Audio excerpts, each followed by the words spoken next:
Hello friends, welcome to my channel. எல்லோரும் எப்படி இருக்கீங்க? இன்றைக்கி நம்ம என்ன பார்க்க போகிறோன்னு பார்த்தீங்கன்னா, பருப்பும் காய்கறியும் இல்லாத ஒரு இட்லி சாம்பார் தான் பார்க்க போகிறோம். எப்படி செய்யலான்னு பார்க்கலான்னு வாங்க.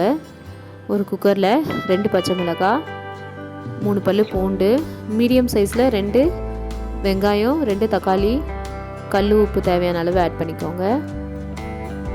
2 கிளாஸ் அளவுக்கு வாட்டர் ஆட் பண்ணிக்கோங்க. இப்போ குக்கரை மூடி வச்சிடலாம். 2 விசில் வந்தால் போதும். நம்ம பருப்புலாம் வச்சோன்னா கொஞ்சம் லேட் ஆகும்னு ஒரு 3-4 விசில் வைப்போம். பட் இதில் நம்ம வெங்காயம் தக்காளி தான் ஆட் பண்ணியிருக்கோம். ஸோ 2 விசில் வந்தால் போதும். ஸோ இப்போ ஓப்பன் பண்ணலாம். நல்லா வெந்திருக்கு. இதை ஒரு மிக்ஸி ஜாரில் ட்ரான்ஸ்ஃபர் பண்ணிவிட்டு அதை நல்லா கிரைண்ட் பண்ணி எடுத்துக்கலாம். அதுக்குள்ளே இதுக்கு தேவையான தாளிப்பு ரெடி பண்ணிக்கலாம் வாங்க.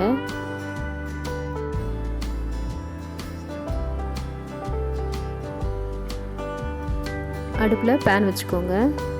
2 டேபிள் ஸ்பூன் அளவுக்கு ஆயில் ஆட் பண்ணிக்கோங்க. 1/4 டேபிள் ஸ்பூன் கடுகு, 1/4 டேபிள் ஸ்பூன் சீரகம், கொஞ்சமாக வெந்தயம் ஆட் பண்ணிக்கோங்க டேஸ்ட்டுக்காக. 1 வரமிளகாய், கொஞ்சம் கறிவேப்பிலை ஆட் பண்ணிக்கோங்க. நம்ம குக்கரில் ஃபில்டர் பண்ணி வச்சுருக்க வாட்டர் இதில் ஆட் பண்ணிக்கோங்க.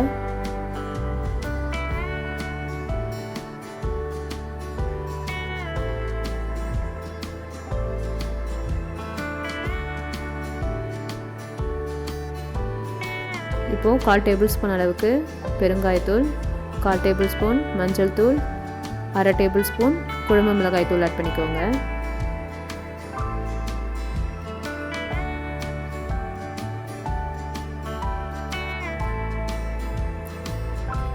ஒரு கொதி வரட்டும். இப்போ நம்ம கிரைண்ட் பண்ணி வச்சுருக்கிறதையும் இது கூட ஆட் பண்ணிக்கலாம்.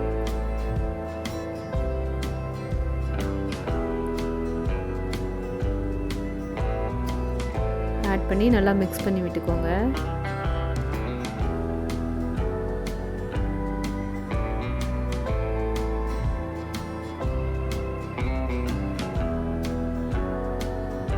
இப்போ கடைசியாக கொத்தமல்லி தழையை தூவி விட்டுக்கோங்க. இப்போது நம்மளுடைய சுவையான டேஸ்டியான பருப்பு காய்கறி இல்லாத இட்லி சாம்பார் ரெடி ஆகிடுச்சு.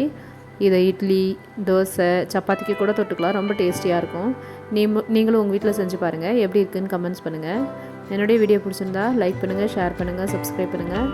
மறக்காமல் பெல் பட்டனை கிளிக் பண்ணுங்கள். Thank you friends.